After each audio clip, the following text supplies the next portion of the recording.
ഒരു മുമ്പയുടെ നാളത്തെ പ്രൊമോ വിശേഷത്തിലേക്ക് എല്ലാവർക്കും സ്വാഗതം. മനു അലീനയോട് തുറന്ന് പഠിക്കാൻ പറയുന്നുണ്ട്. അങ്ങനെ അലീന ഞങ്ങൾ നന്നായി പഠിച്ചിരുന്നു, ഞങ്ങൾക്ക് സാമ്പത്തികമില്ലാത്തത് കൊണ്ടാണ് പഠിക്കാത്തതെന്ന് പറയുകയാണ്. അങ്ങനെ എല്ലാം ഞാൻ ഏറ്റോളാം, നീ പഠിച്ച് നല്ലൊരു ജോലി നേടണം, നല്ലൊരു ഫിനാൻഷ്യൽ ബാക്ക്ഗ്രൗണ്ട് ഉണ്ടാകുന്നത് നല്ലതാ പെൺകുട്ടികൾക്ക് എന്ന് മനു പറയുന്നുണ്ട്.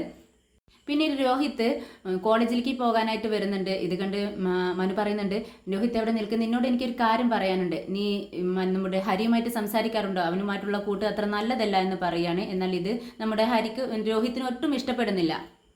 ഇപ്പോൾ മനു പോകാൻ നേരം അലീന മനുവിനോട് ചോദിക്കുന്നുണ്ട്, എനിക്ക് ഇഷ്ടമുള്ളവരെല്ലാം മനുവേട്ടനും ഇഷ്ടമല്ലേ എന്ന് ചോദിക്കുകയാണ്. ഇത് കേൾക്കുന്ന സമയത്ത് മനുവിന് ഒരുപാട് സന്തോഷമാവുകയാണ്. മനു അലീനയെ തന്നെ ഇങ്ങനെ നോക്കിക്കൊണ്ട് നിൽക്കുവാണ്. ഇന്നേരം മനു പറയുന്നുണ്ട്, അതെ എനിക്ക് ഇഷ്ടമാണ്, കണ്ടപ്പോൾ തന്നെ നിന്നോട് എനിക്കൊരു ഇഷ്ടം തോന്നിയതാ. നിന്നെ കാണാൻ ഇഷ്ടം, മിണ്ടാൻ ഇഷ്ടം, നിന്നെ ഓർക്കാൻ പോലും എനിക്ക് വലിയ ഇഷ്ടമാണ്. എന്നൊക്കെ കാണാൻ വേണ്ടി മാത്രമാണ് ഞാൻ ഇടയ്ക്ക് ഇങ്ങോട്ടേക്ക് ഓടി വരുന്നത് എന്ന് മനു പറയുവാണ്.